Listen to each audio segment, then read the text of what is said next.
Okay, it's going to be a review of WrestleMania Backlash 2022, and we start the night off with Cody Rhodes taking on Seth Rollins, the rematch from what many consider stole the show at WrestleMania, and they probably did it here again. I was hoping this would actually main event the show, just to reward these two guys, but maybe this is the better way to go. This way you get that ultra hot crowd. Cody was just as over here as he was at WrestleMania. I mean, you heard a little bit more fan support for Rollins here, but yes, Cody still has this honeymoon factor with the WWE universe, and it definitely came through here. I just felt like, with this match in particular, I felt both guys really prepared very well. You could just tell there's a lot of communication. There's just a lot of, I don't want to say rehearsing, but it just felt like there was a lot of trust. I think that's the best way to sum it up here. And athletically and just in terms of spots and high risks off the top rope, I thought this probably exceeded what they did at WrestleMania. I thought the Falcon Arrow spot into the crossroads with Rollins jumping to the rope, I thought that was beautiful fundamentals and just an awesome sequence. The ending wasn't great, but that gory special, there was kind of a gory special counter from Rollins to Cody, and then Cody actually counters it by pulling the tights, and the match kind of ends with Rollins arguing with the referee. We've seen that all weekend long in the NBA and sports, with the officiating. So Rollins basically, argues with the ref. I think they made the right call. I think Cody is hot right now. Obviously, they got big plans for him. So kind of predictable. You kind of knew that Cody, had to go over here. You could argue that, Seth should have got the victory, the favor back, because he did the job at WrestleMania. But this is a situation. This is very similar to Angle and Joe, like when you think about it. So yeah, I think they learned from TNA's mistake. They had Angle lose in the rematch, so you didn't want to make that same mistake again. So Cody wins here, and I think they made the right call. I think Rollins is in a position right now where his longevity and his character is so strong that he can maneuver, out of this loss. So it should be interesting to see what Rollins does to transition out of this. I definitely don't feel like this feels like a Hell in a Cell feud, but we'll see what happens. Okay, next up, you had Omos with MVP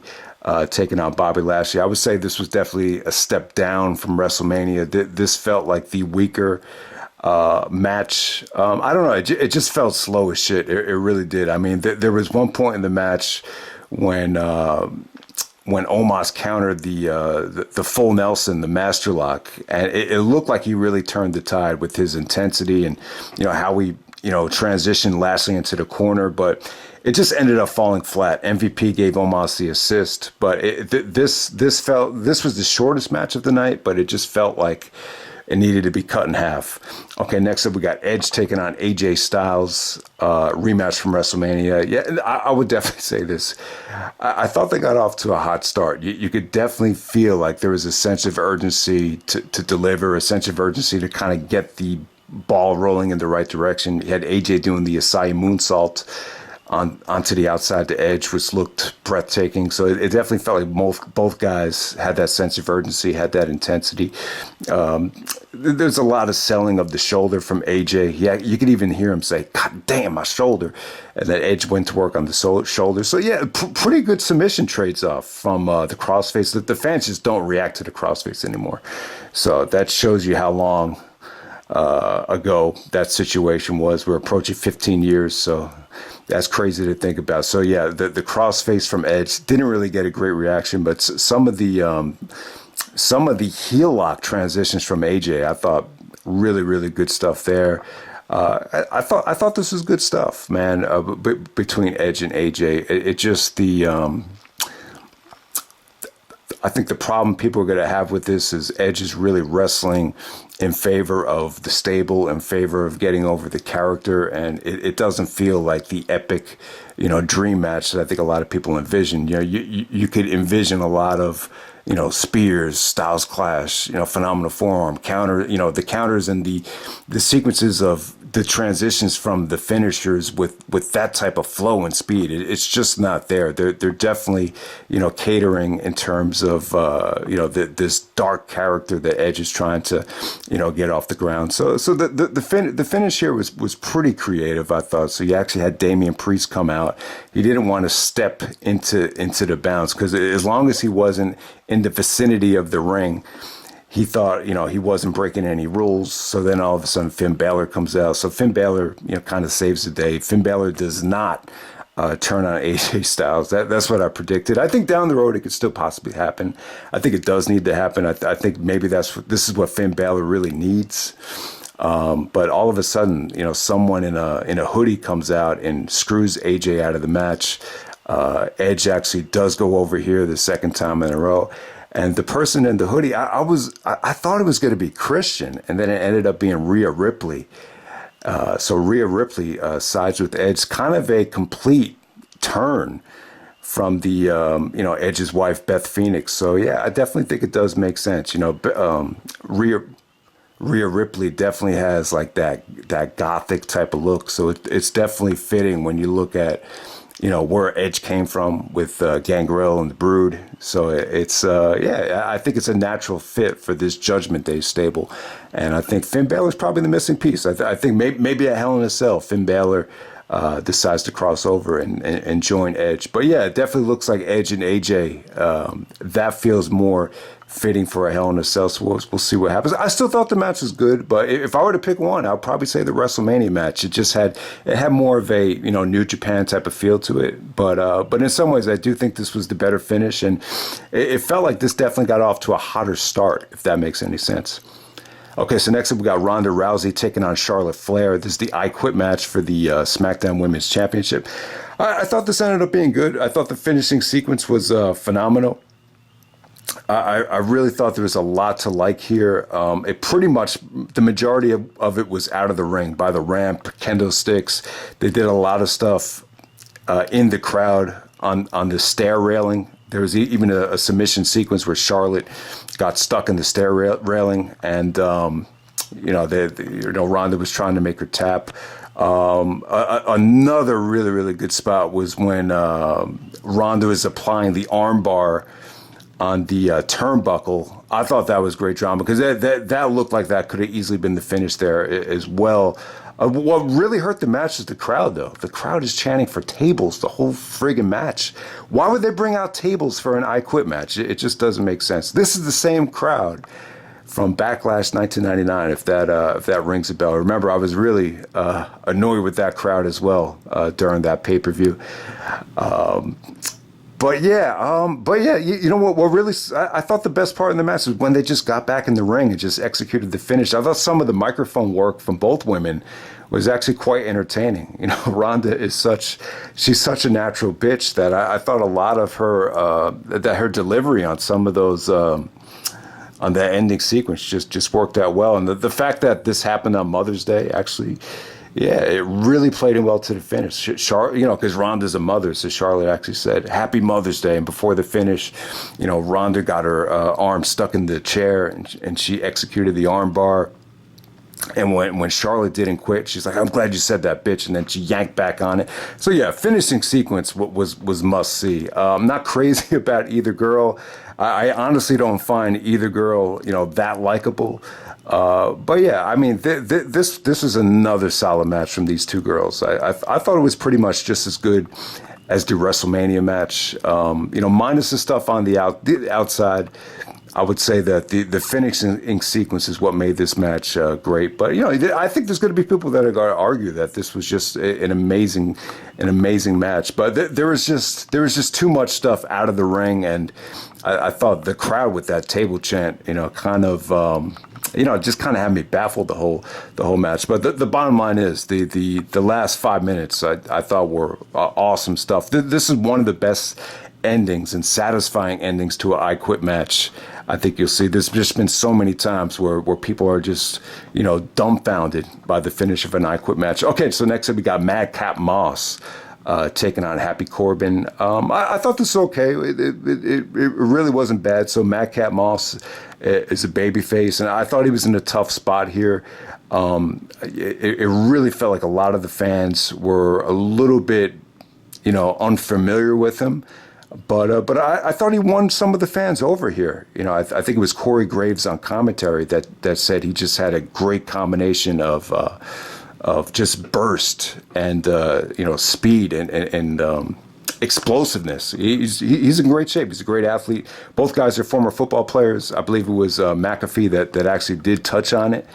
And I just can't say that Corbin's a great heel. I know some people want to argue that he's a great heel, but I just feel like a lot of his matches, even in a match like this, that's in a tough spot. You should be able to get really good heat. I thought more than anything, it was, Madcap Moss that really had the fans engaged. And, the finish wasn't bad. It almost felt like it really wasn't, a filler match. It almost felt like that. So we'll move on to the main event. We got the Bloodline taking on Drew McIntyre and RK Bro. Yeah, got more time than anything of the night. Yeah, pretty good choice, to main event the show. I mean, very rarely do you get to see a 6-man tag on a pay-per-view, and it just felt different. It felt like a breath of fresh air. And I know I said this in Extreme Rules when the 6-man tag opened up the pay-per-view, but this time in main events. And, if this was the main event of Raw, I mean, there's a good chance I might not have stuck around for it because, you just don't want to sit through all the commercial breaks and then, you get distracted and taken away from it. But being in the main event, no commercial breaks, awesome stuff, man. I mean, really, really fun stuff. I thought this was great. The hot tag to Orton. I think it was pretty much just as good as we envisioned. Orton hitting everyone with RKOs. I thought Randy was great here. He was probably the most over guy in the match. I have to say this about McIntyre, though. It still feels to me like there's somewhat of a burnout from him. And, I think the WWE just needs to kind of ingratiate him back into the audience. So, yeah, he's definitely going to go for a title shot down the road. So I think you probably go with Drew at Hell in a Cell, and then maybe you go with Randy at Money in the Bank for the title shot. But who knows, man? Maybe that's not going to happen. But definitely, it definitely felt like Randy was definitely the more over guy in terms of being compared to Drew. But yeah, I thought the Usos were great here. I mean, how many super kicks did you see from them? I thought they looked great. Roman actually, I didn't notice that he was that injured here. He was able to suck it up, and I'm going to say I don't think he was injured. I thought he looked pretty good out there, man. There was a nasty table shot. There was a Uranagi from Roman to Drew through the table. I thought that was good. Just great action here. I mean, I think maybe the first couple of minutes, you could argue that it took a while for them to get into that flow. But there was one sequence during the match where I was just like, man, this is just really cool, man. This might have been one of the best 6-man tags to ever take place on a pay-per-view. I mean, really, this is much better than the 6-man tag from Backlash 2009 when it was Triple H's team against Randy Orton's team. I think it was Randy actually teaming up with Cody Rhodes on that show, if I'm not mistaken. This blew that away, and I think maybe International Incident in July of '96 with Shawn Michaels as champion. That's another one that really stands out. But yeah, this might have been one of the best 6-man tags I've ever seen on a pay-per-view. I mean, no titles on the line. You could argue that it didn't feel important. But the crowd was red hot, man. Yeah, even that finishing sequence with Riddle, Riddle actually busted out the RKO from the top rope, but ultimately Riddle actually takes the pinfall from Roman. So Roman gets the victory here. I was under the impression that, you really needed to get, Drew McIntyre that big win. So I'm a little bit baffled that Roman got the pinfall here, but it's not a bad thing. That he's going on 2 years as champion, and why not make the champion look that much stronger? I just think they need to give Roman a new belt, though. I think him holding 2 championship belts, maybe you bring out the Winged Eagle belt on a new version of the Winged Eagle belt. Maybe the Winged Eagle belt on steroids for Roman Reigns there. But yeah, I mean, it's a tough match to break down. I just thought it was a lot of fun. I thought all those guys had their moments, and yeah. Awesome stuff, man. I thought this was a good pay-per-view. I really did. I thought the 4 matches that you knew were going to get at least 15 minutes were all really good. But I would still say that Edge and AJ is just not living up to my expectations. It's they're just kind of booking it in favor of Edge's stable and Edge being a heel. So, but it's cool though. I think Edge, Rhea Ripley, and Damian Priest. It's not a bad situation. So it's interesting to see if Finn Balor jumps into that stable, because that'll give AJ a chance to work with Finn down the road. But we'll see what happens. So I would definitely say, more than anything, I think Edge and AJ Styles is definitely going to be a Hell in a Cell matchup. Does anyone know when this UK pay-per-view is? Someone was saying that that Drew McIntyre was going to take on Roman in the UK, but I'm not seeing that pop up. It looks like the next pay-per-view is Hell in a Cell and then Money in the Bank. So yeah, let me know if this UK show is going to be on the network or wherever it's going to be held. But yeah, it looks like Hell in a Cell. You're going to get Roman taking on Drew, but we'll see if that changes. So yeah, this is a good pay-per-view. Really not a lot of filler. 4 really, really good matches. I would say the opener and the main event were definitely the 2 best matches of the night. I think you could argue either one was match of the night. So that's WrestleMania Backlash, and I'm out. All right.